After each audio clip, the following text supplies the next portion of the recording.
Ladies and gentlemen, welcome to a podcast brought to you by Civic Voice, Inuka Kenya Nisisi and the Elephant, about a national descent now known as the Gen Z Revolution.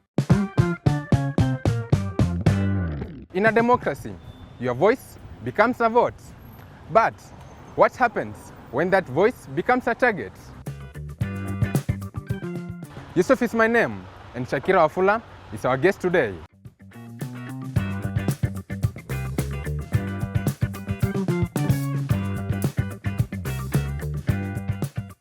All right, Shakira, we are here, and just to ask you, it is at the peak of the demonstrations. Everything is kind of rolling up on a faster pace.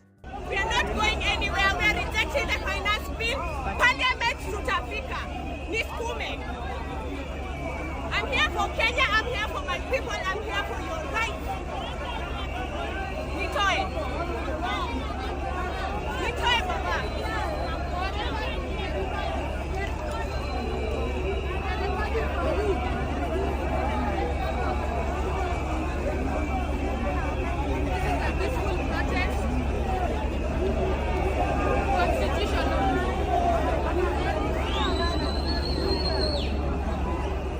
Happened to see you in a confrontation with one of the policemen, and something that it's something that got the attention of so many people. And one thing that I happened to ask myself, and this is a question that I'm asking to you again: what was the conversation? What were you discussing with the policeman, this guy here? Were we discussing? We were not discussing. It was not a discussion. It wasn't a discussion. It was the second day of the protest. Yes. Occupy Parliament. Yeah. And we were having this back and forth. Tunasonga mbele, polisi wanaturudisha nyuma. So me and the guys who were around that area, we said, when the police come again, we are not going to move back. Yeah. And so the police came, and unfortunately some of us did go back, but me, I was like, I've already decided, so I'm going to stay here. And so the policemen started threatening me, saying they're going to deal with me. One of them was even lifting his rungu, anataka kunipiga. Yes. And that is when that viral moment was recorded. I was like, fine, if you want to beat me, go ahead. If you want to remove me from here, go ahead. But I know I'm not doing anything illegal. And that I'm here for Kenya, I'm here for my people, I'm here for your so rights. Ilikuwa ni karibu kwendane, karibu kiumane. Hey, bwana, my heart was, I don't know, I was so scared, but at the same time, I was like, I mean, if you see that I'm actually doing something wrong and you don't see any sense of why we are here out on the streets, actually fight us. And I was hoping that they don't actually fight me because I don't have the energy you to don't counter have the energy to fight back. 3 police, I think there are 4 policemen. So it was like, I'm daring you, but please don't do what I'm daring you to and do. I think from the same, when you happen to watch the same video, the police that was just standing next to you, it's kind of someone who is an early millennial or a late Gen Z kind of, because it's someone who is still young. He's young, so it was something like kind of, which conversation or what is it that is happening here that nipige, remove me from here. Yeah. Also, I feel like the fact that I'm a lady and I had my scarf on, it was like, the guys didn't anticipate that level of resolve from a person like me. Yeah, true. They'd assume as a Muslim woman, I'd be like cowering down, running away. And I think also the realization that they're not paid enough to be handling such nonsense. Because I mean, he rolled his eyes at the end. So it was like, I'm not paid enough for this. And he had to turn back. He had to look around. Is there someone who is supporting me or whatever? Yeah. Okay. And apart from that, apart from the Shakira that we happen to know, apart from that, maybe someone has not, because I think that's the time when you came to the peak. That's the time we knew, like, Shakira Wafula, who are you? Who is this Shakira that maybe we need to know today? Well, my most important role in this life right now is that I'm a mother. Yes. I have a beautiful 7-year-old son. Okay. Other than that, I'm a fitness instructor professionally, and I'm currently pursuing a degree in exercise and sports science. I'm in my final year at Kenyatta University. Yes. As a result of the Reject Finance Bill protests last year, I have become one of the key advocates for good governance and human rights and justice. It's not, to be honest, it's not a path I chose for Yes. myself. I've been engaging with governance and the political space passively. Yeah. But since the viral video, I tried to run away from it actually for a while, but then I realized this is probably an opportunity to embrace and give voice for the kind of Kenya that we are fighting for. Okay. So you are those of who never draw back. Mbele kuzuri. I hope so. I hope so. At least that is the kind of person I hope to be. Yeah. Okay. And just surrounding around the working, starting from that time when you came to the peak, you are known to the nation. And I believe right now everyone tends to know like Shakira. Ukipita mahali utajulikana, Shakira has been here also. Yeah. What's the core beliefs about people's power that drives your activism, and especially around the area of elections? Because all these, it tends to surround politics. It's an area of politics. Yeah. So what are the core beliefs that tend to drive you? For me, the most important thing is that every human being deserves dignity. Yes. And the current state of our country, politics and governance, has denied a lot of us dignity. Yeah. You need to have connections, or you need to bribe somebody or pay someone so that you can get basic healthcare, basic sanitation, basic education. And it's important that as a Kenyan, Yes. just because I'm a Kenyan, I deserve to be here and I deserve to excel in this country. So basic human dignity, equity and equality. And as a woman, a Muslim woman at that, is the elevation of the woman in society. Yeah, I know a lot of people keep speaking that, oh, the girl child has been elevated too high and now the boy child is suffering. But I feel like we are still in a strongly patriarchal and misogynistic society. Yes. And we need to not only level the playing field, but ensure that somebody's gender and somebody's religion and somebody's tribe does not determine how they move in the society, in terms of what they are able to access and the level of success that they are able to achieve. Yeah, you happen to mention dignity, and then when it comes to the awarding of maybe anything to do around empowerment.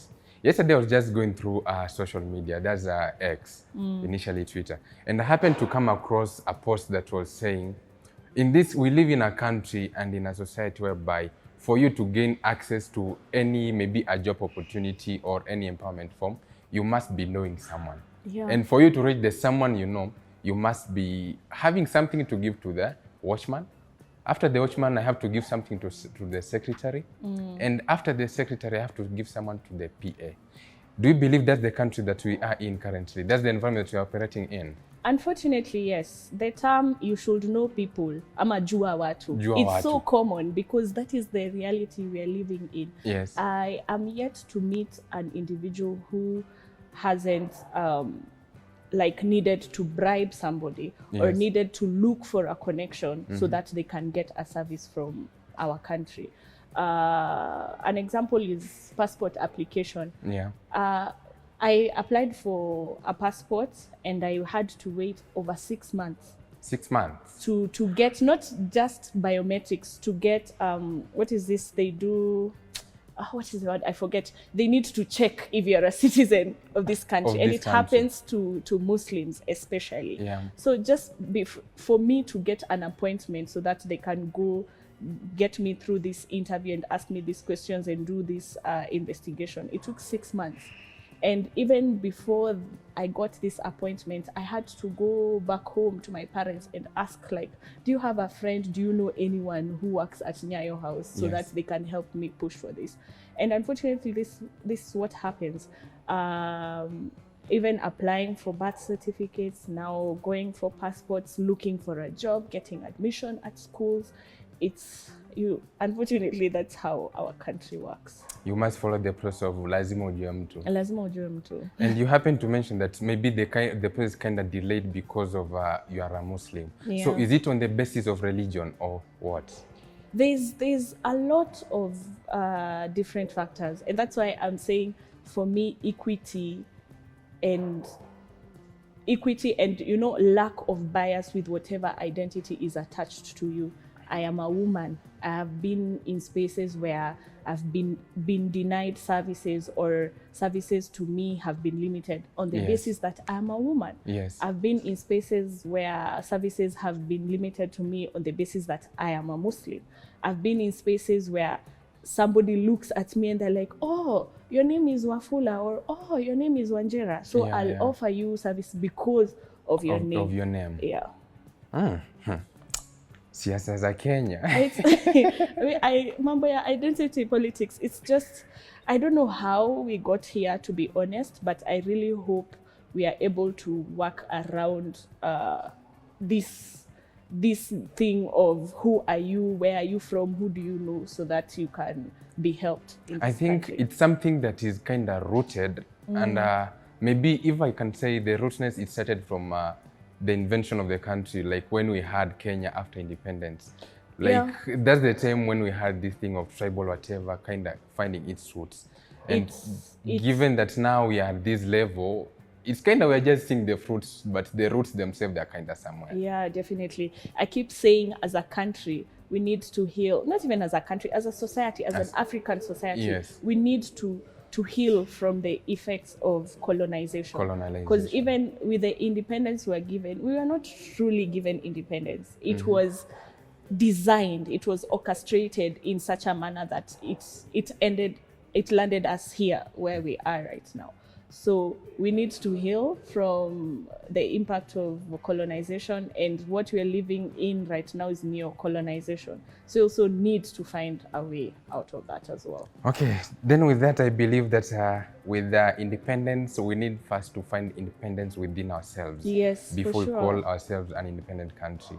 Definitely. Okay, then just surrounding yourself, your activism and everything, what are some of the most significant personal risks that you've happened to face going along with your work? And of course, with the all challenges that are coming, how are you able to navigate the same challenges, given that still we are seated right here now? Yeah. I'm proud to say that I'm somebody who is strongly rooted in my values and who I am as a person. Yes. And for that reason, it has been difficult to shake me or to remove me from this path that I found myself on. My biggest challenge has been, should I say, slander. There's a lot of slander about me on the internet because I am mostly using the digital space for my advocacy. Yes. So nimeitwa single mother, nimeambiwa niliharibu ndoa ya mtu, I've been told mimi ni malaya, you know, all kinds of abuse and slander on me. And sometimes it hurts because I mean, I'm a human being, I have feelings. These are people abusing you and using this foul, vile language. And of course, with all the abuse you have in mind, like at some point you've kept yourself at the forefront of championing for Definitely, definitely. So that has actually been my biggest challenge. I remember there was a time guy got people kunisalimia. I had to switch off my phone for a week because I couldn't use my phone. I was getting messages and calls of just people threatening me and abusing me. And also in the same regard, my security. At some point, I don't feel safe amongst Kenyans because they have been directed to believe that I'm a bad person and so they should turn against me. But most importantly, it's from the government. There's a time enforced disappearance and abduction was really serious. Yeah. And I even noticed, especially earlier on during the protest, when now people had started learning who I am, I noticed that I was being trailed by what I assume are state agents. And there was a car parked out even where I live for a while before I was able to raise alarms and, ask our security guards to, question how comes they've been there for some time. They seem like they were monitoring my movements and surveilling me. Yes. Something else is now coming, just living the public life. I didn't decide that I want to be known. So even in some cases, I want to be somewhere and not really have people know who I am, but it's unavoidable. You go to spaces you're supposed to be relaxing, having a good time, but somebody identifies it. It's like you can't even relax in peace anymore. With that, I'm sure, given that every new person, like, they tend to meet you, given that your face has been online on Twitter, whichever platform, the social platform. So every new person that meets you, and given this space, people be like, I want to take a photo with Shakira. Yeah. Like, these, you don't have a private life. Yeah, exactly. How have you been able to deal with such a situation? It's honestly, it's just looking at the bright side of it, because being known is what has kept me safe all this time. True. If I remember during one of the protests, we were being attacked by goons, and if it wasn't for the Boda community in CBD identifying me and saying, oh, this is Shakira, we have to help her, I don't think ningekuwa hapa It could be another story. It would have been another story. And even back at home where I live, especially last year, the earlier days, if I stayed 2 days, people haven't seen me, they'd come to my estate and they start asking the security, what happened to Shakira? I haven't seen her walking around. So looking at how being known has helped me, I've been to restaurants and spaces where I'm being told, don't pay. This is a thank you for what you do for us as a country.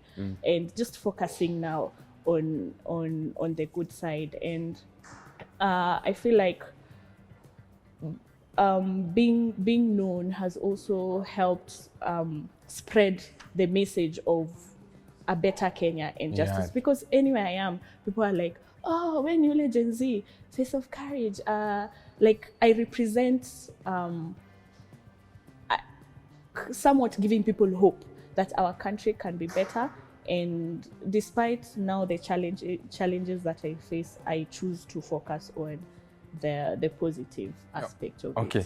And given the online spaces that you've been in, there's someone who happened to say, like, in Kenya, the most unfortunate part for you is to find yourself being abused online. Yeah, it's something that true. can take away your mind, can lead you to some cases, maybe you're thinking of something else. For you, how have you been able to manage this? Umeitwa single mother, whichever the dirty name that you happen to mention.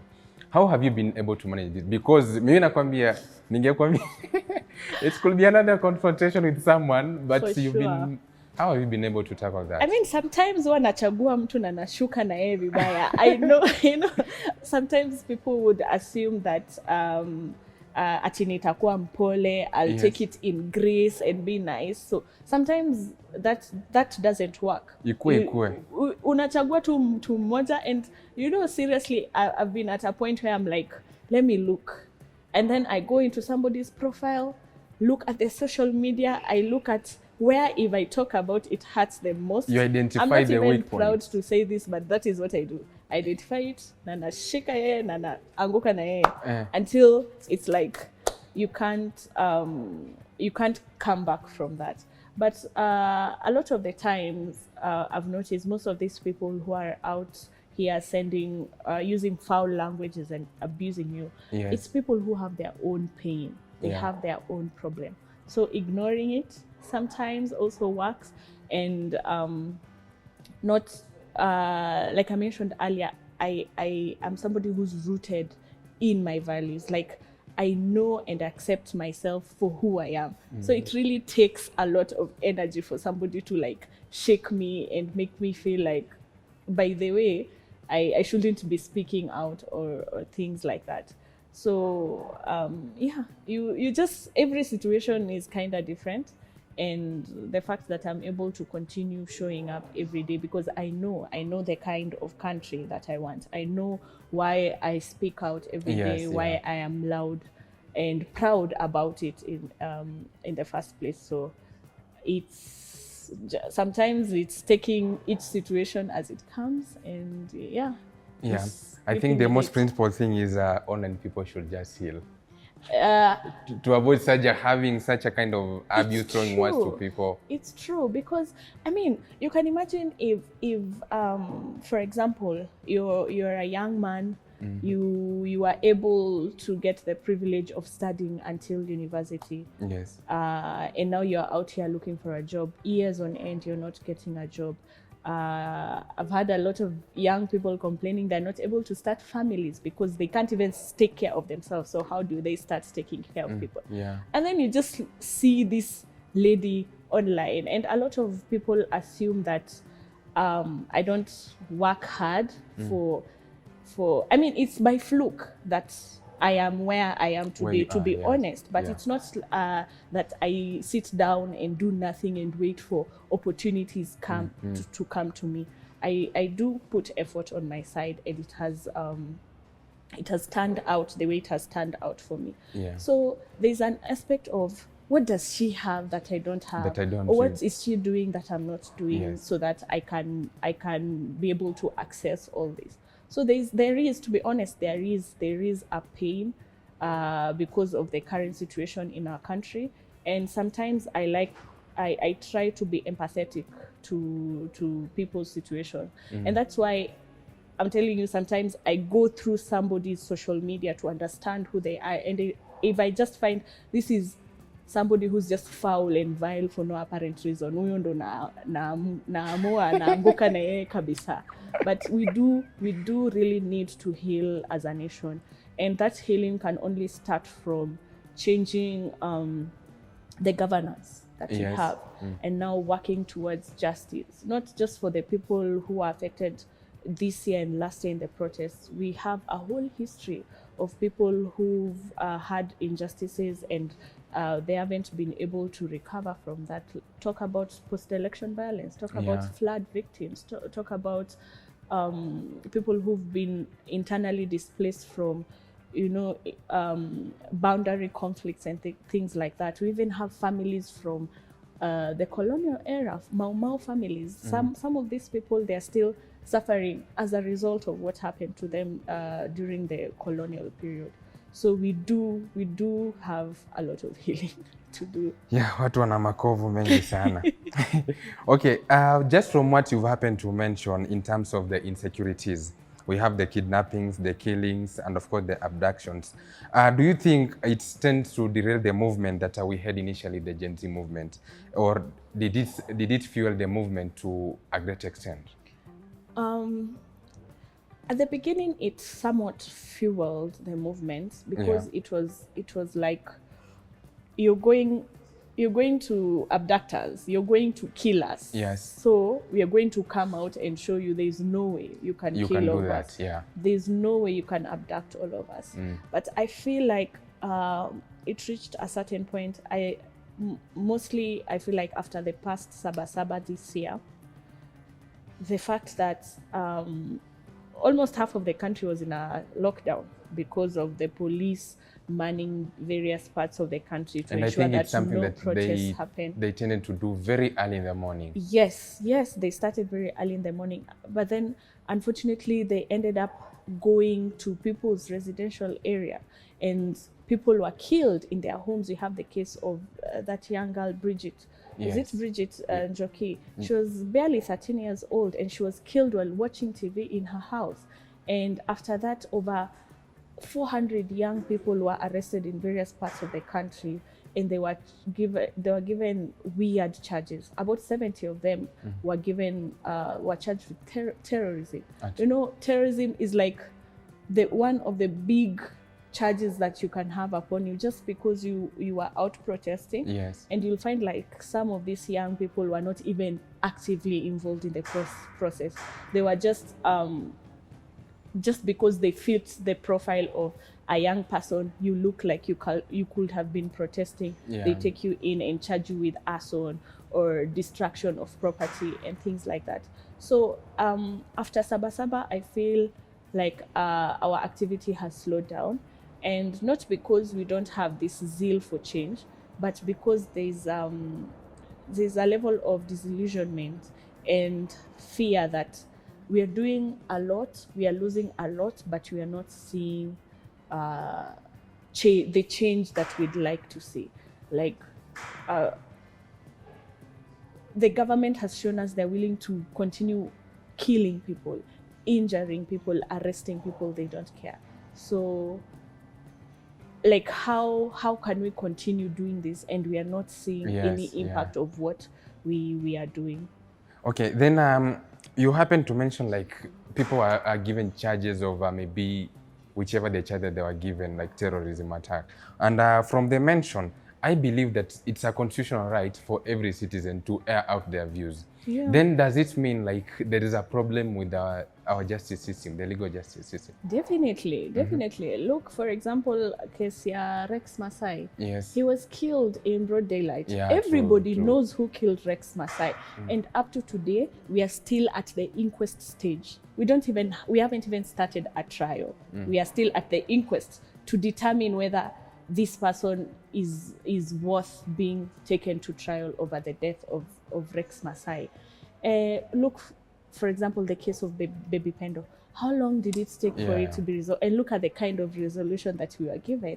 It's like, where is the justice? We have this system that is only perfect on paper. It is said Kenya's constitution is one of the best in the country, probably the second after Japan or something. Yes. But if you compare what happens on ground and what is on paper, it's different. It's very different. Why would you arrest a person over arson and deny them bail? Up to today, we have at least 49 young people who are still detained over the Sabasaba marches. And it's not that they have been tried and determined guilty. No, they're on remand waiting for bail hearing. This is 3-4 months down the line. Down the line. I've even seen a case of a young girl who's complaining on Twitter about her father. Yes, her father is being yes. Wrongfully accused of murder. Yes. And you're innocent in this country. You're innocent until proven guilty. But he has been denied bail, and this lady, they have tried all the avenues possible legally within the constitutional channels, and up to now, the dad is still being detained. And I think from her story, she happened to mention that the hearing has been set for January. For January, because judges are going for a break. Apparently, the judiciary is going for a break. I don't know, Christmas in Anzakalini for judiciary. So they have to wait until January. It's crazy. The justice system, the rule of law is a suggestion to the people in charge in our country, as it seems. Then I think that's one of the cases that it puts in question. It has so many question marks when it comes to the legal justice within Kenya. Yeah. Because I think it's unfair, to be true, it's unfair. Because I have happened to check the story that she happened to highlight. And from the looks, it's not good. Definitely. And it's about taking us back to if you have enough money to bribe, because a lot of people under her post, they were asking, have you bribed?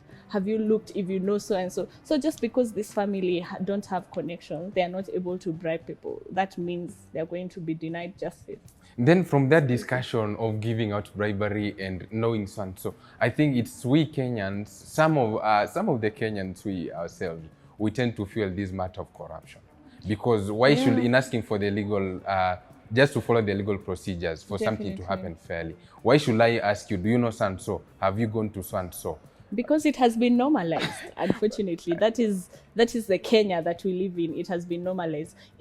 You'll be hard-pressed to find a Kenyan in this country who has never paid bribe, to be honest. Kwa sababu, you look, for example, the traffic rules. If you break a traffic rule, a police officer is supposed to write for you an offense sheet, and then you are allowed to go about your day and present this in court or at the police station and pay whatever fine you're supposed to pay. But because the police have intentionally made it difficult for that process to happen, you think about ukipatikana kwa makosa, yes, unaweza kubali uko na makosa, but you think about the trouble that the police are going to put you through just so that you pay them a bribe and not go through the correct channels. You're like, afadhali tu nilipe hii bribe niendelee na siku yangu rather than try and go through the correct process and end up losing. There are people who've been arrested for days. Literally police anakuambia hii kiburi yako utaona palitakufikisha. So you end up being detained in the police station for over a week. Eventually you just agree to pay that bribe. So unapiga hizo hesabu za you'll try go through the correct channel, it doesn't help you, so unalipa tu bribe because it has been normalized. That is what Kenya has become right now. Oh, Mother Kenya. Oh, Mother Kenya. I don't know what we are going to do, to be honest. Sometimes you think about our current situation and you almost feel hopeless. Yeah, it tends to kill the hopes of someone who is it tends to just to kill your hopes. Definitely. But we are here. We shall fight for a good Kenya. We need a good Kenya.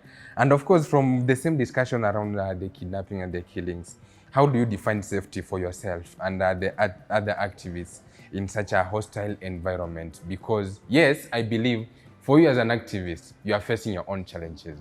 For that person who is also championing for the same, they're also facing some of the other challenges. So how do you define safety? I mean, for me, the fact that I'm able to walk on the streets, that for me is what freedom is what is important. I've been able to establish a community of HRDs and activists around me. So I know in case of any trouble, it is easy for me to make a call, sound for help, and I'll be able to get assistance.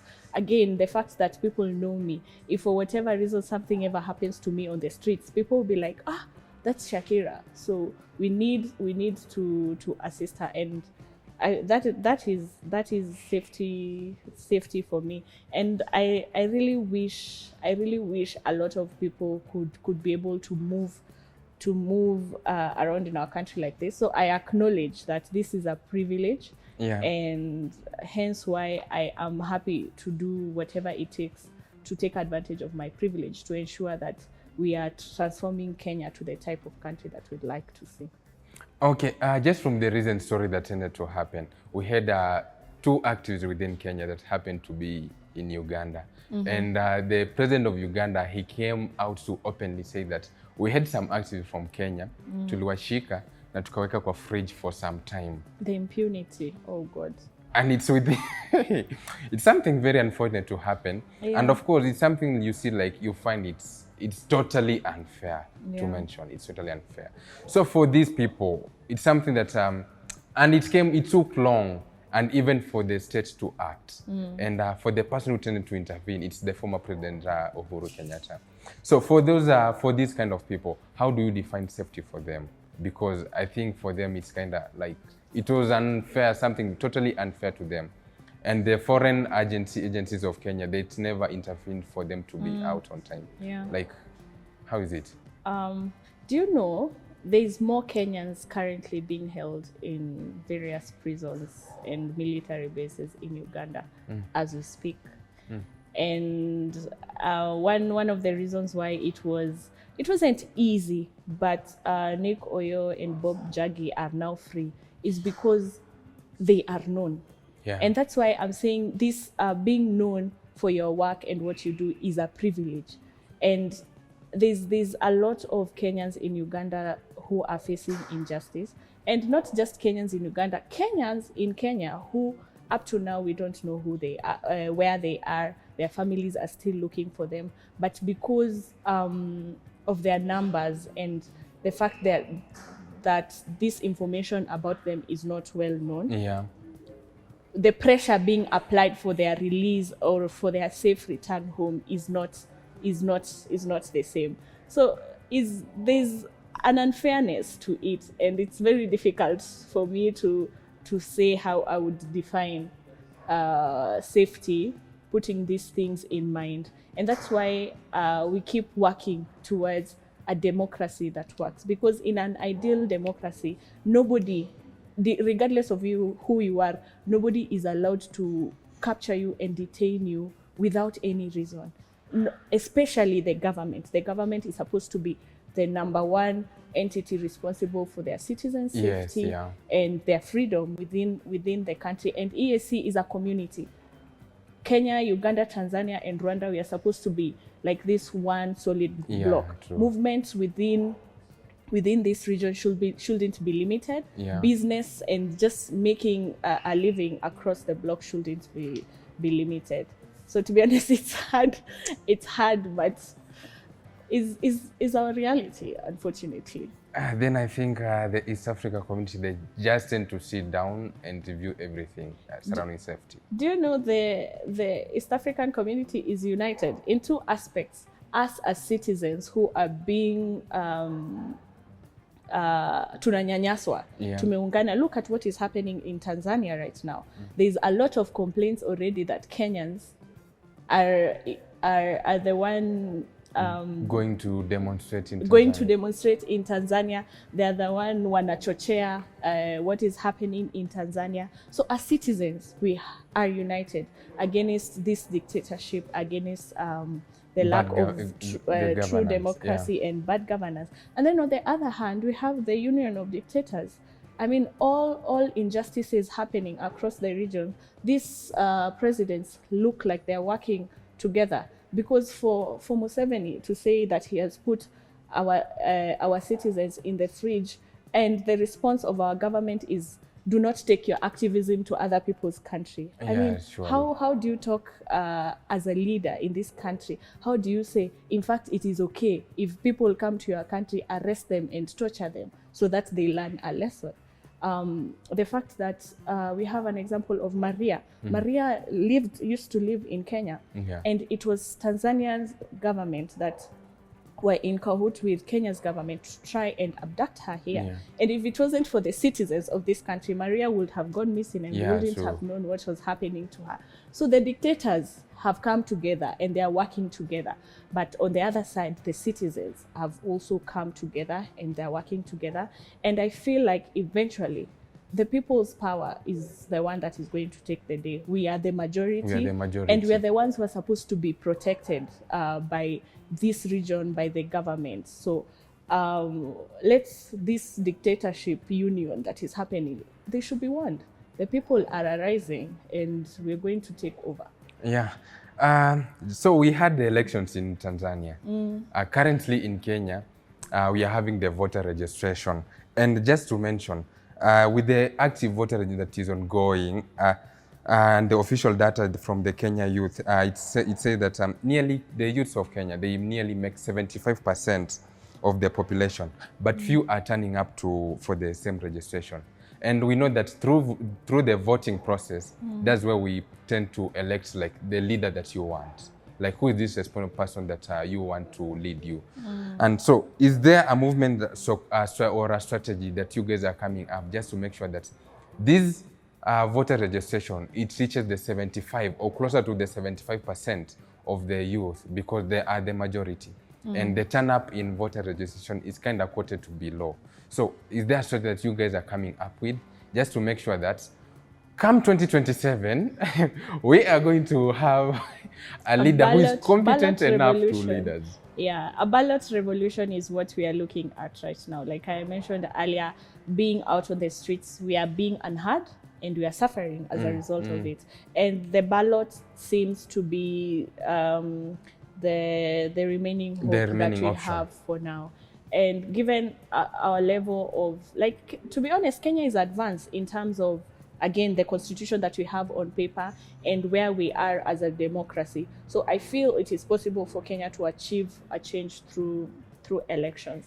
Now, when it comes to voter registration, first of all, right now, we have the continuous voter registration happening. So it's only happening in constituency offices across the country. First, I feel like there's voter suppression because not all of the constituency offices are actively registering voters. Yes. I've seen cases of people going to these offices and either they find them closed, or whoever they find there, they say they don't have the kits, or they say internet is not working. Personally, I wanted to go and change my particulars in my area, and when I went there, they said the servers have a problem. They're only registering, they are not able to change. We are dealing with server problems. Yeah. And then something else, these constituency offices are quite in different remote areas, so they are not easily accessible. So, but it's not we still have time. I feel like a lot of people think we still have time, and to be honest, we are yet to get a representation of alternative leadership that we can look up to and give us hope and give us the motivation to go and register to vote. Yesterday, I was in an X space, and the issue of voter registration was a conversation we were having. Yes. And yes, the numbers right now are disappointing, but young people are still willing to make that effort towards a ballot revolution. So the fact that we still have time, the continual voter registration is going to happen until I think early 2027. Yeah. And then the IBC also has to do mass voter registration. Yes. Now with the mass voter registration, it's going to happen in other areas aside the constituency offices. So for me personally, and I feel a lot of people, they are waiting for this, crunch time. Wakenya pia tumezoea. Last minute. Crunch time, last minute. I feel like young people are still going to come up and vote. And what strategy we need to look at right now is offering people alternative leadership. Because when we say we want a ballot revolution, we want new leaders. So who are these leaders?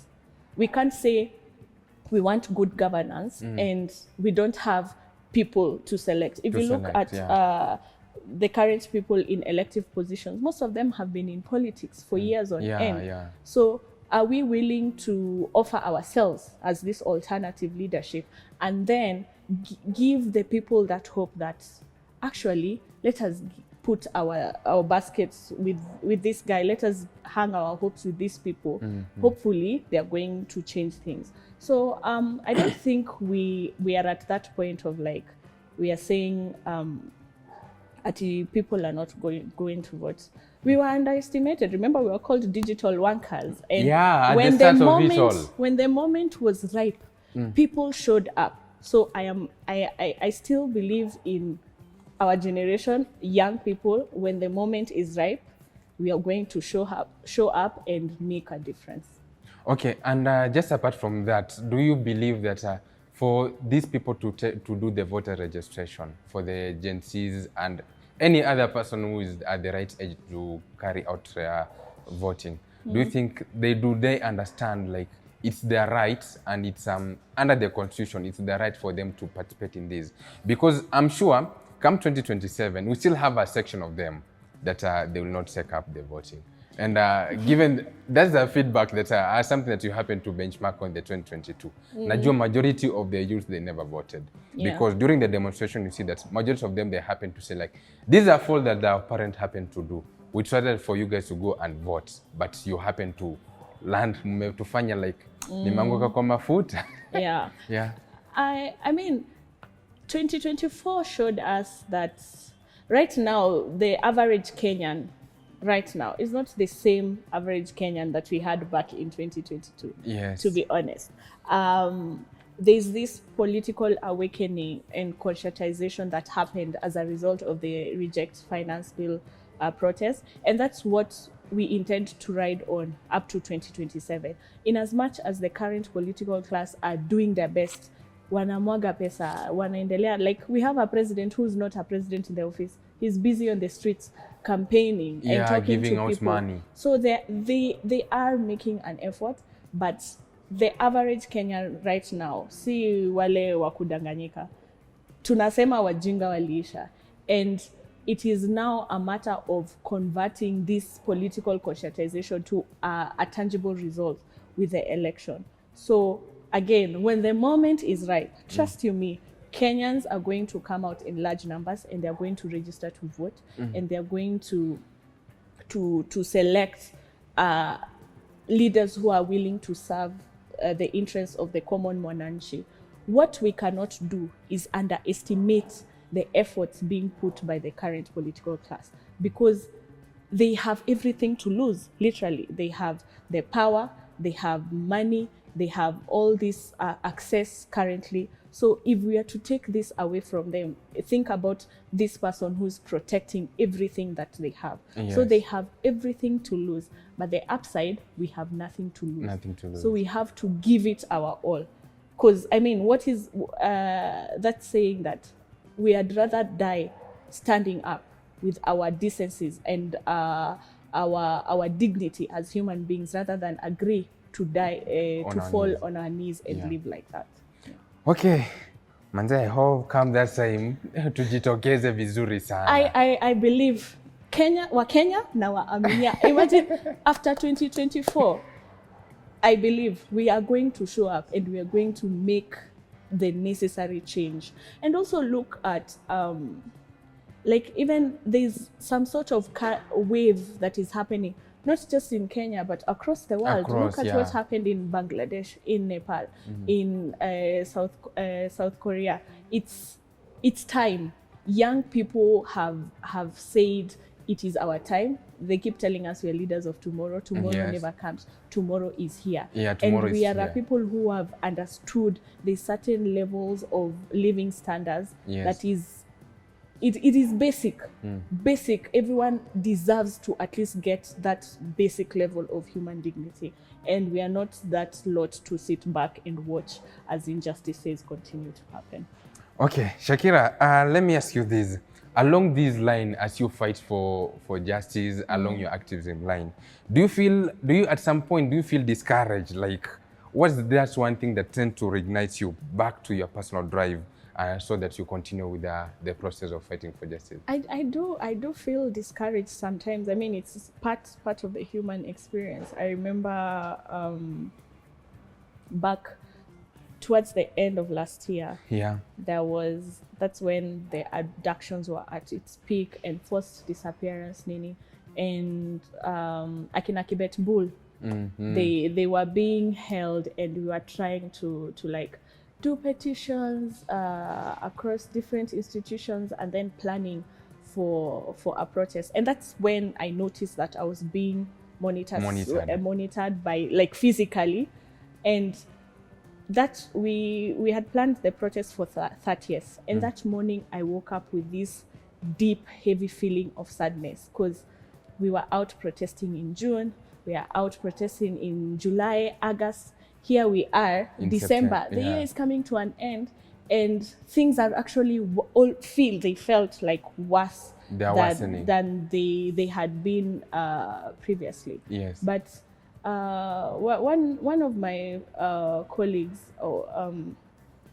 I had spoken to her, and I was telling her, I'm not coming out of the house. She was like, Shakira, you can't do this. Imagine your life depends on it. I've never forgotten that statement.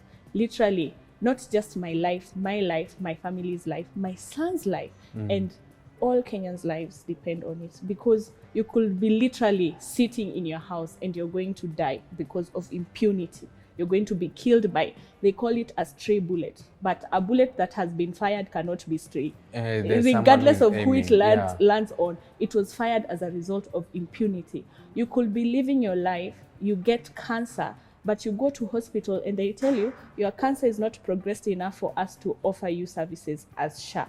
There was a story of a lady, literally, aliambiwa your cancer is not advanced enough, go sit at home, come back after a while, we see whether you qualify to be served by SHA. Like, there's a case of this gentleman who lost his wife because she had given birth and there was no blood she was over bleeding and there was no blood that she could be given, and she died as a result of, literally, it's our lives at stake. There's so much deaths that can be avoided because of the level of impunity that's happening in governance. And that statement is what keeps me going. Anytime I feel like I do not have the energy or I cannot show up anymore, I remember our lives are at stake, and you don't have to wait for death to come knocking at your door so that you can intervene or speak up or make a comment.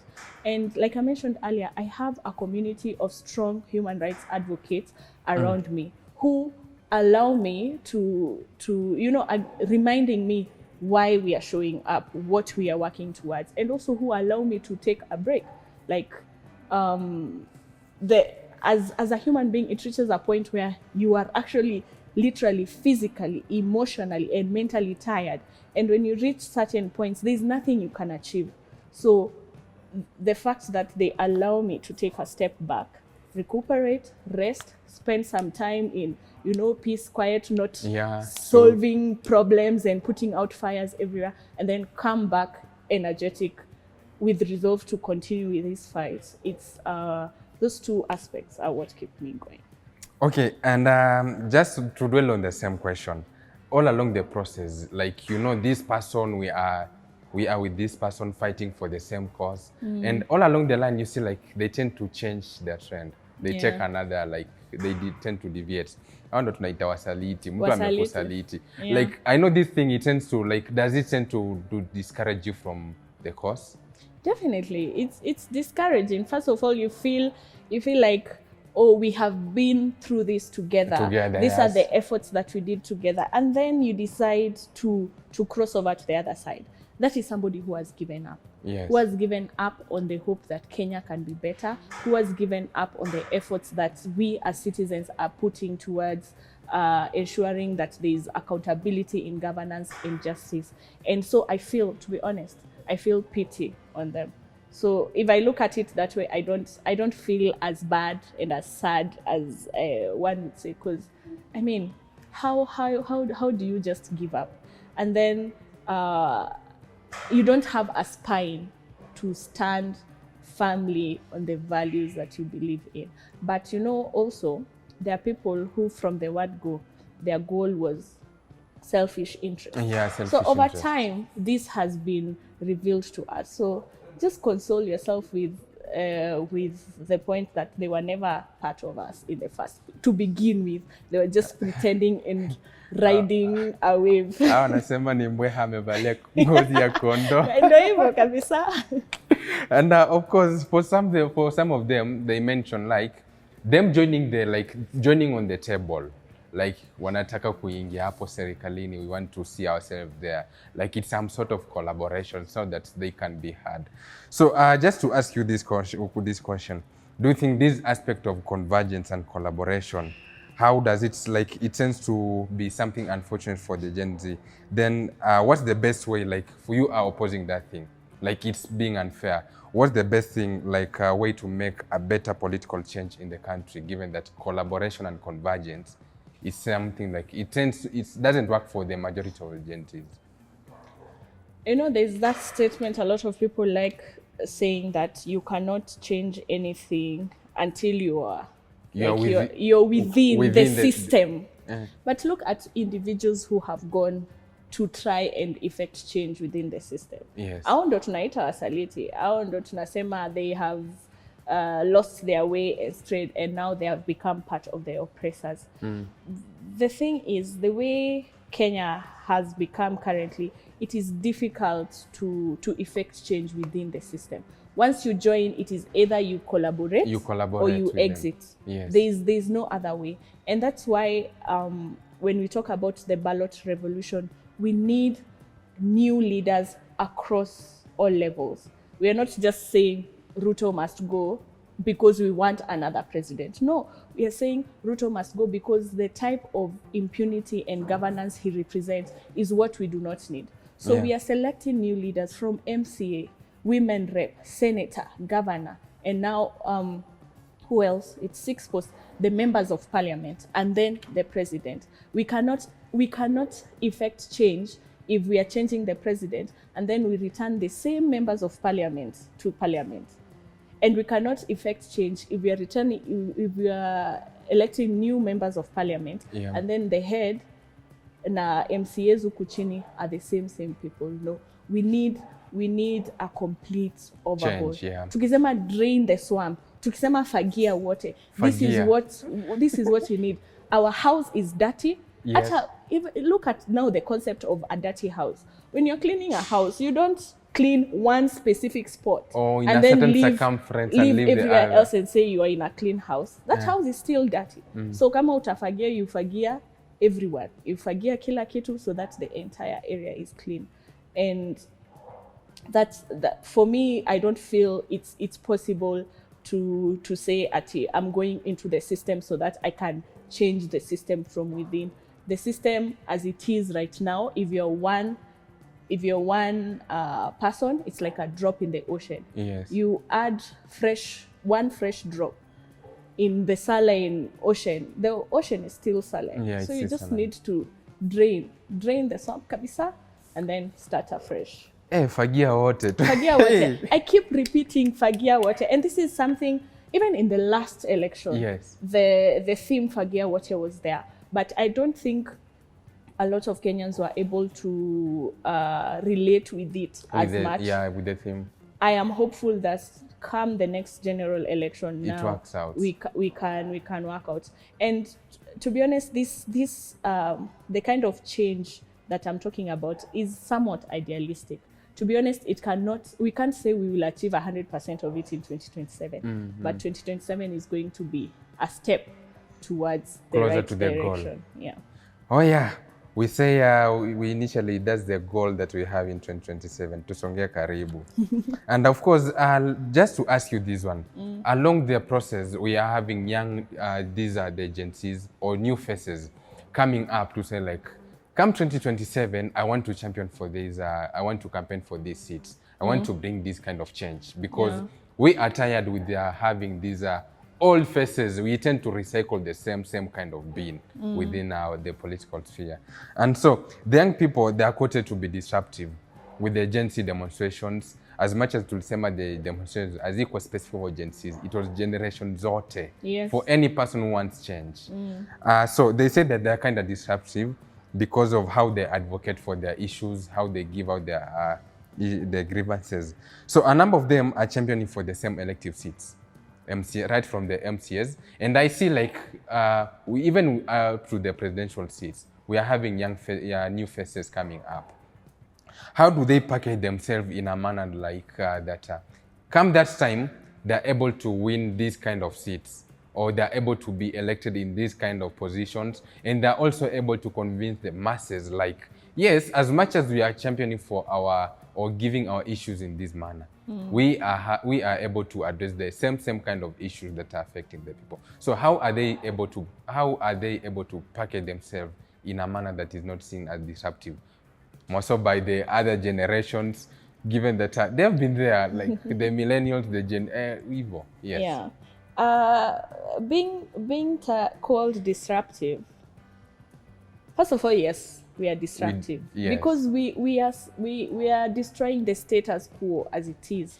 We want to disrupt the systems as they are and bring about something new that we feel is going to actually serve the interests of the common mwananchi.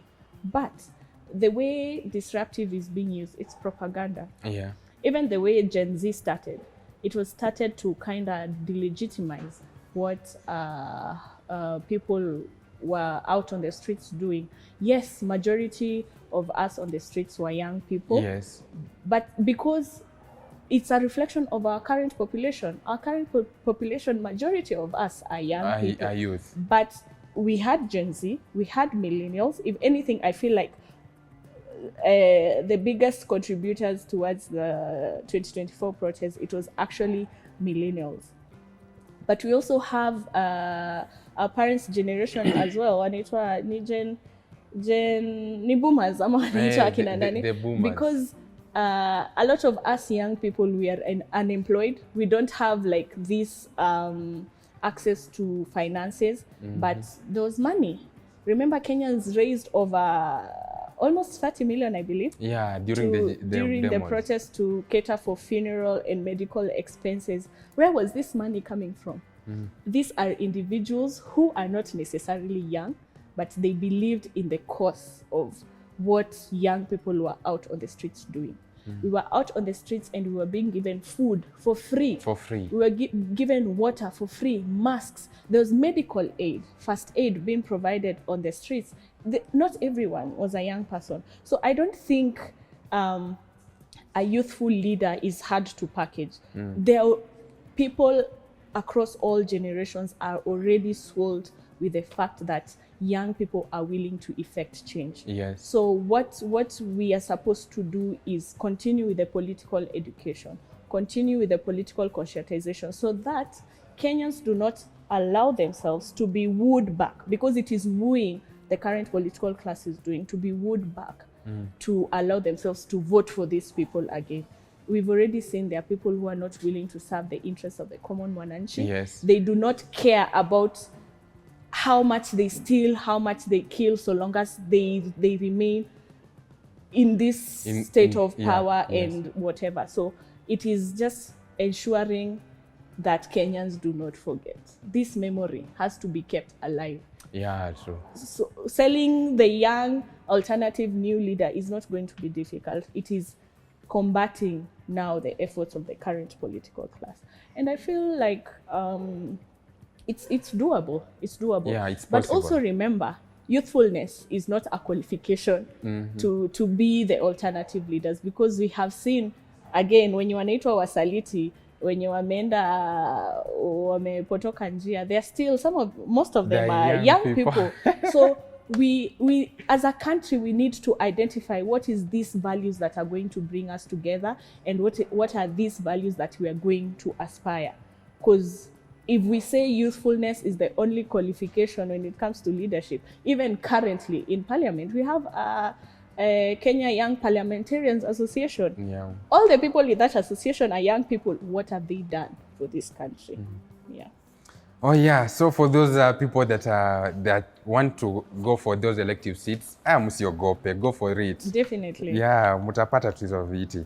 And so given that we are having a faulty legal justice system, and we are living in a country that is having so many issues, right from the bottom till the upper level. So based on your experience, what is the most effective way to hold those in power accountable for their actions? Memory. Like I said, memory. At the current government as it is, there is no getting justice with the current regime. Yeah. So documenting everything and not forgetting, so that eventually, when it is the people who have the upper hand, we actually go for justice, prosecute these individuals, ensure that our stolen property and resources are returned, those who are responsible for killings and injuries and all those nasty things to be prosecuted and punished. So for now, the most important thing is documenting and not for Kenyans. Never forget, msisahau, because even though justice is delayed, because at this point it is being delayed, honestly, we have to ensure that justice is served. But sasa wanasema, even with the change that is coming, you see, like majority of the people, when we go to the election, they have that fear of tunaenda kupiga kura, because someone feels like I'm going to vote, but maybe voting was already done. So it's the same person who has been there, anaenda tu kukua recycled. Na sasa mtu atapataje haki kama mwewe ndo hakimu kwenye kesi ya kuku? You know, when we say active participation in elections, it's not just going to vote. Yeah. We need election observers. We need people to actually guard the vote. Given how election actually functions in this country, it's difficult to rig an election across all levels. And I mean, the way we've seen political parties existing and working, they're more of like groupings to separate us. Yes. So if a certain political party wants to rig, they will focus on whatever level they want to rig. They can't rig across all levels. So when we are saying we are participating in elections, it's not just showing up to vote. Those people who are going to be employed to work for IEBC, sini wa Kenya kama sisi. So why you who has qualified and has been selected to work for the IEBC, why would you not do your work the way you are supposed to do? So that's why I'm saying political conscientization in the education, civic education needs to continue. So that this person who's employed by the IEBC can actually fulfill their mandate the way they are supposed to be and not allow themselves to be bribed so that they can rig the election or rig whatever process. And then election observers and guarding the vote. It's not just ati tumeenda kuvote, kila mtu amevote, ameweka voters cards zake hapo na akarudi nyumbani kukaa na ngojea results announce. We need to have people on our side who are going to guard the vote, to ensure that the number of people who voted is the number of votes being counted, and how people actually vote is how it is transmitted. If we do that, if we show up to vote and we guard our vote, it's going to be very difficult to rig the election. Okay. Just my next question is kind of related to whatever response that you happen to give, but just for you to expand on it more. In 2007, we had the post-election violence. Come the year 2013, we happened to do a re-election because it was quoted we had election rigging. And yes, I know to some of the people they said it happened. In 2022, we happen to have just in Bomas, whatever that happened, it's happened. And right now we are looking forward to 2027, whereby we are targeting to have an election. According to you, what does a successful election look like? And beyond just the absence of the overt violence, how does it look like? First of all, Bomas of Kenya, purpose ya Bomas of Kenya ni nini? We have to follow elections the way they are supposed to be. Akufai kuwa na Bomas of Kenya. Bomas of Kenya. Because votes are counted at the constituency level and announced at the constituency level. So in mchezo ya Bomas of Kenya, first of all, I don't think we should allow it to happen. But high chances, because given the current IBC, all of them, they were selected by our current president. So it is anyway ni kazi ngumu. We have an uphill task. But I feel like we are up to, like we can do it. We can do it.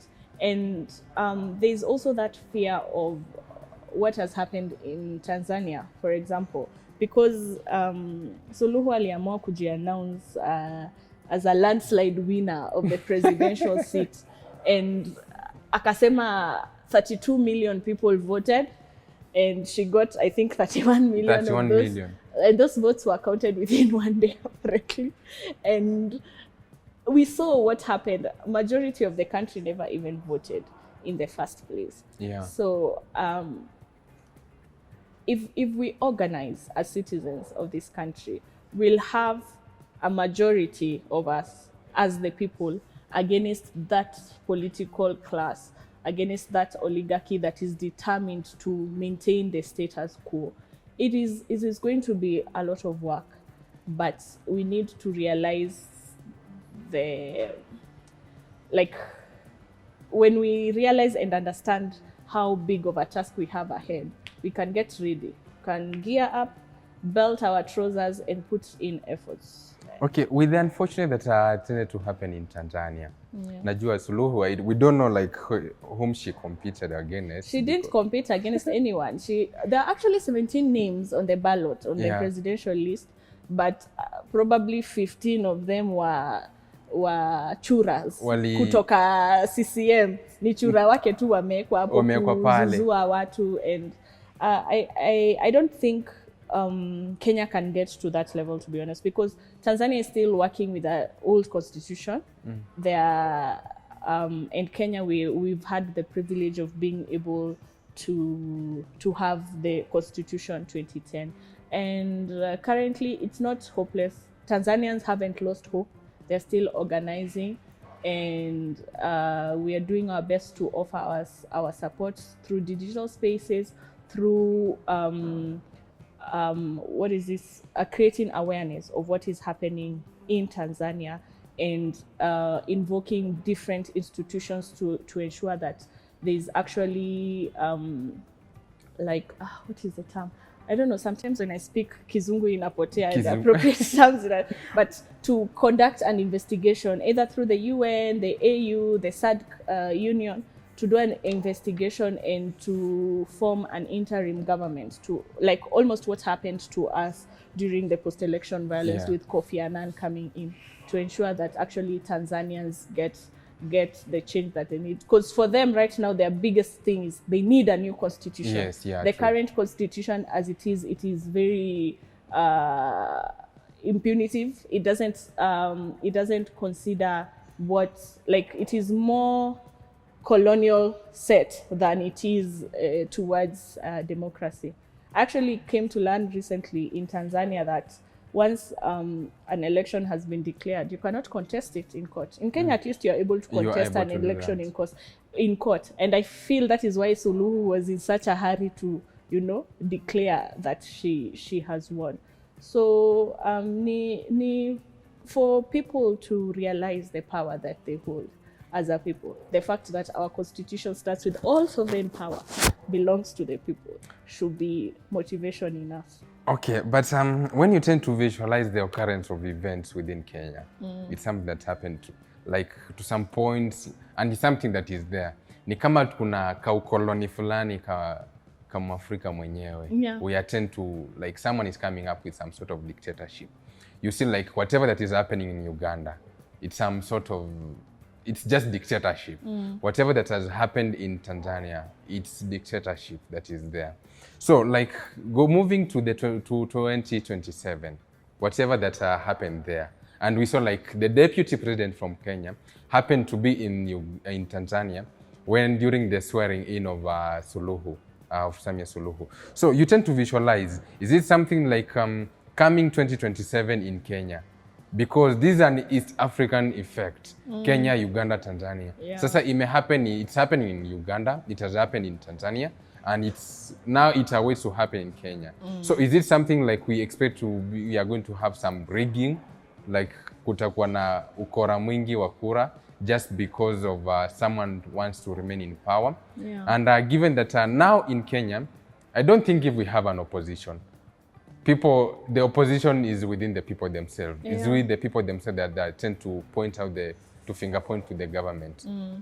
So is this something that we also expect to happen in Kenya? Kutakuwa na wizi wa kura. Are they new faces that they are going to come up? Zinaenda kunyamazishwa in some way? Ama how should we look at it? That's why I keep saying it is up to Kenyans to organize. We cannot underestimate what the current regime is capable of doing to remain in power.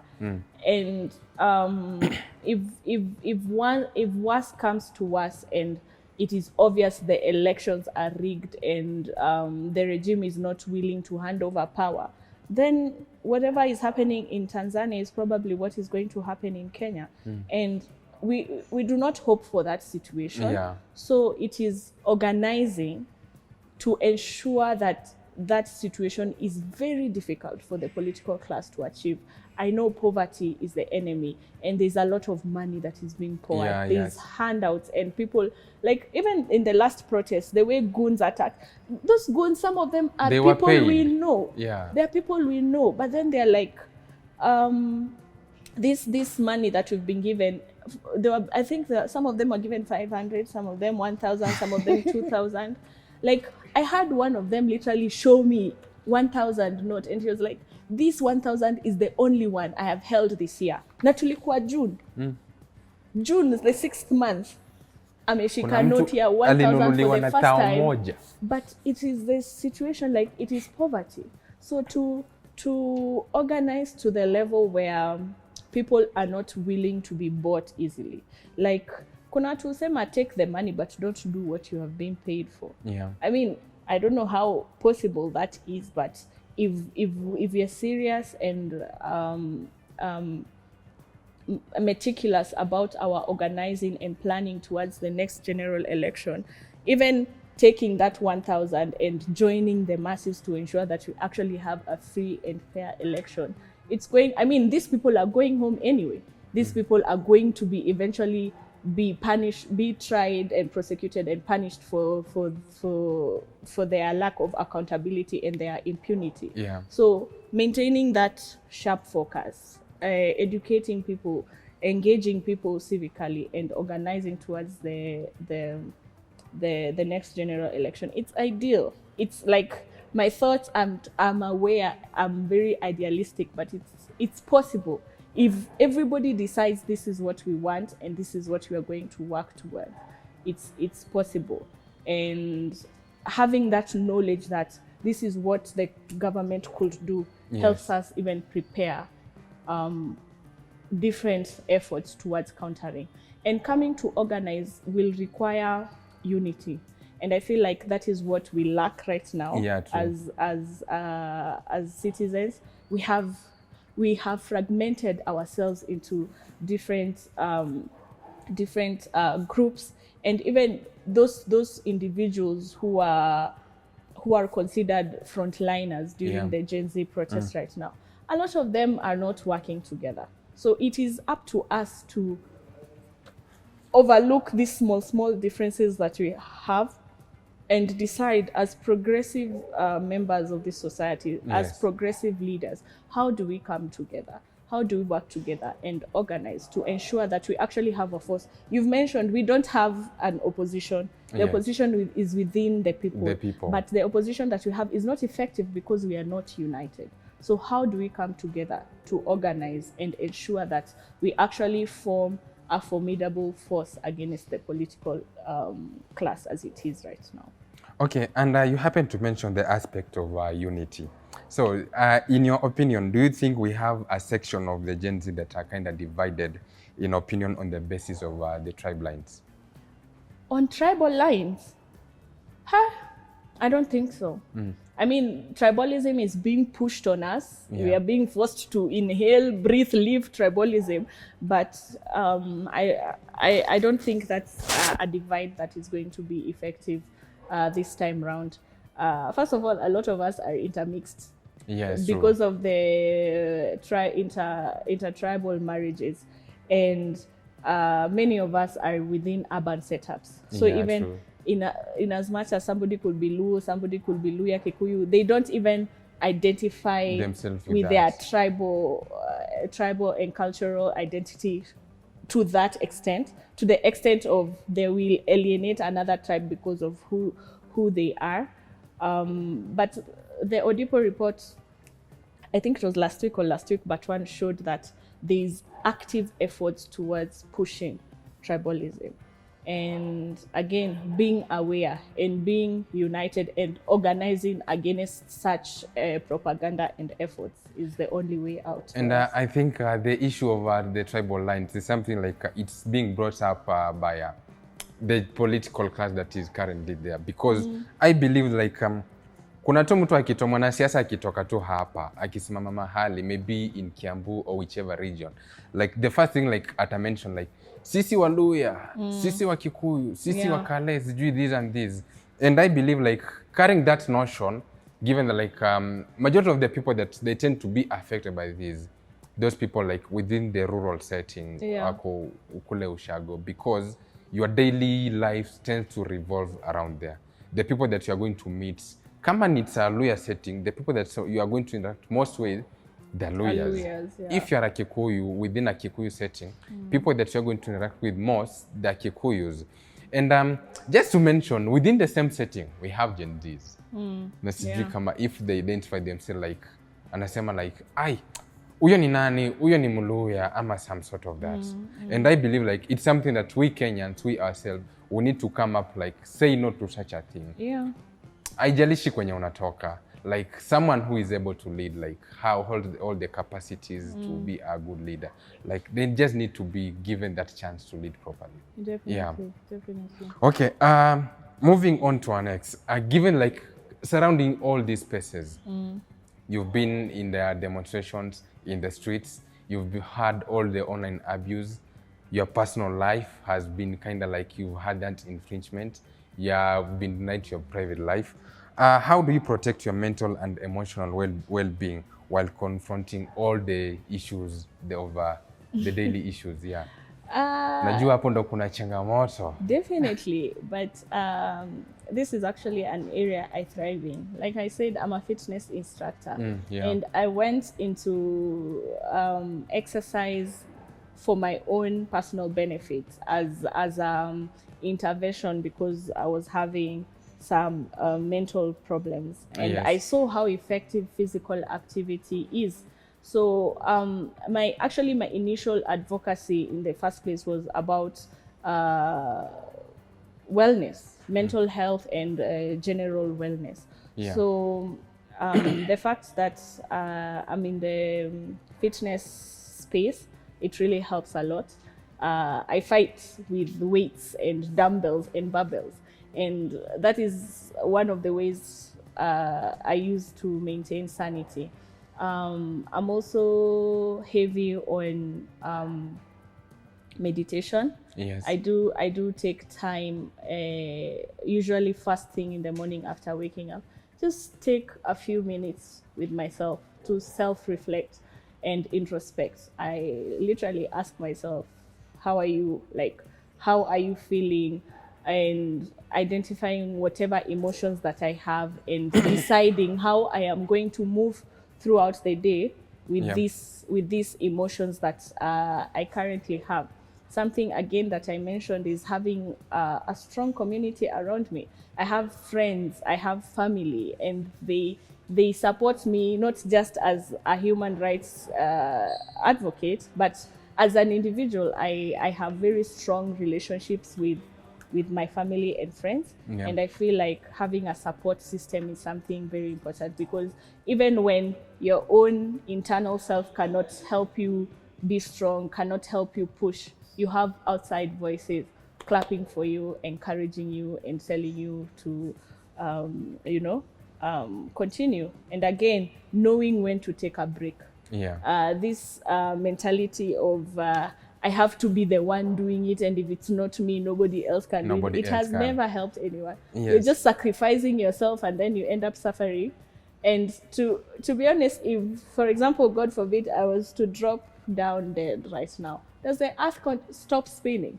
No. Life will continue, and within a short while, I'll be forgotten. So knowing when to step back, take a break, to take care of myself, being active, physically active, and having a strong support system is very important. Okay, just to come to this question, surrounding the same work of activism and everything that entails activism, what are some of the common misconceptions about the same work that you would like to correct, given that the public, it holds a different face to like activists? Oh wow. A lot of people believe that activism is a profession, like tomato commercial activists, paid activists, and that you're making money and balling because you're an activist. First of all, there's no such thing as commercial activism. Looking at the risks involved, I mean, you could be killed, you could be injured, a life-altering form of injury. Like, there's risks not just on yourself as an individual, but to your family. Yes. If you have a spouse, your parents, if you have children, like, you're exposing them to these same levels of risks just by the mere fact that they are closely associated or related to you. So if you think about the levels of risks that we expose ourselves to, how much money do you imagine will be enough for somebody to agree, these risks are okay. So long as I'm earning this amount of money, then I'm happy to expose myself to this risk. You can't put a number, to be honest. And if you were to put the number, it would be a very high number. And the fact that people assume I'm earning a living out of this is even it has made me poor almost because people come to you with all their problems and they expect that you're going to contribute, yes. you're going to help them solve these problems financially. And a lot of people forget I am a young person. I am in university. I am a mother, a single mother. People keep repeating, I am a single mother at that. I do work part-time, but because of the amount of time I put towards activism and advocacy, even the amount of time I spend working to actually earn a living has been reduced, has been limited. So to be honest, I have become poorer because of my activity, because of my vocalness within the advocacy space. So that's the biggest misconception people have about activism. Yes, there are perks because now I am known, now I'm able to walk into rooms and spaces because of who I am and because of the work that I do. Yeah. But nobody pays me to do this. And if for whatever reason these perks were to stop, I wouldn't stop anyway.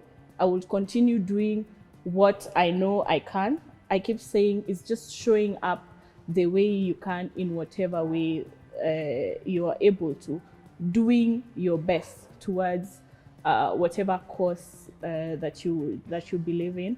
And if money comes, it comes. Last year, and even this year, there was a certain point Kenyans sent me money, and it wasn't kidogo money. If you have 100,000 people sending you 5 shillings each, so you have 500,000 Kenya shillings. That's a lot. And that's just, if you look at the scale of things, 5 bob is not much to you. Yeah. But 5 bob here, there, it comes. And somebody's just saying, thank you for the work that you're doing. Keep going. So I haven't had anyone who's been rich because of being an activist. And the term commercial activist or paid activism is just a fallacy that is used to almost like a propaganda against vocal human rights advocates and activists, so that it's used to counter almost the work that they do. And just to ask you this one, do you believe there are paid activists, that people are doing activism and they're paid? There's a specific organization paying people for activism? Not that I've interacted with, but for example, if you look at all the common organizations and different companies in the civic spaces that exist, they employ people because, I mean, work needs to be done. You need managers, you need people to go to do the groundwork, you need people to account for whatever activity, like how funds are spent, and you do have people who get grants and financiers and what is again, the term has disappeared from my mind, but money is usually directed towards certain campaigns and certain funds, because at the end of the day we live in a capitalistic society. It is hard to do anything without money. It is hard to do anything without resources. So there are people who are paid to do certain things within the advocacy space. And would you call them paid activists? I don't think so, because they need to live.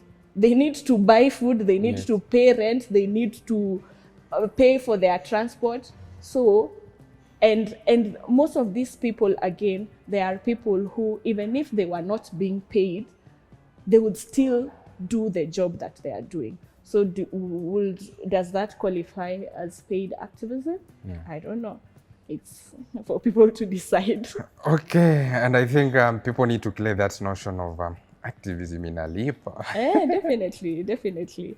I think also it's the fact that institutions, for example, the Ford Foundation. That I think they just come in to support the campaign. Yes, that they are known to support a lot of NGOs and CBOs, and the fact that as an entity, Ford Foundation is known to be very financially strong. People assume it directly reflects to whatever campaigns that are being supported by the same people. But again, we live in a capitalist society and people need to earn a living. And if how you're earning a living is also contributing towards a better society, Yes. I mean, why not?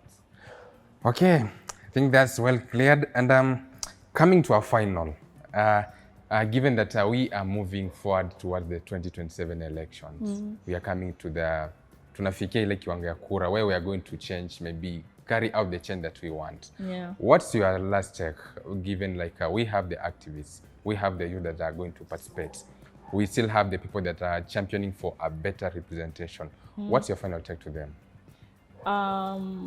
It's not about your job description or being a human rights advocate or being an activist. No, we are Kenyans and Kenya should be our business, regardless of who you are, regardless of what you do in your day-to-day.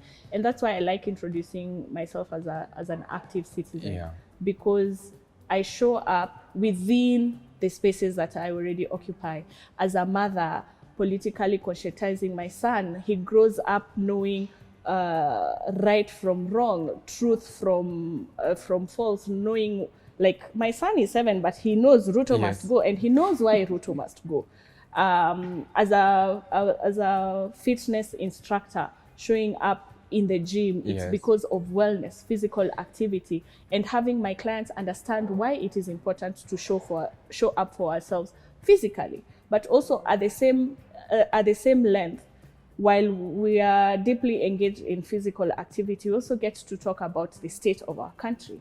So there is a level of engagement that I'm able to do within that space. I'm also a student in university. The conversations that we have with my colleagues, with my friends, and even with our lecturers. The lecturers had striked for over 49 days. And when they initially told us that they are going to strike, we were like, yes, strike. It is within your right to be paid the amount of money that you have worked for. And the fact that you have a CBA that has not been fulfilled since 2017, we support you. And I was tweeting, I was making posts on TikTok and on X, supporting the strike and encouraging the lecturers to continue until they get what they were striking about. So just finding ways within our day-to-day lives to show up, to continue with these conversations, and to encourage the change that we'd like to see. Mimi, if you're around me, there's no way you're going to litter and I see you littering and I leave you.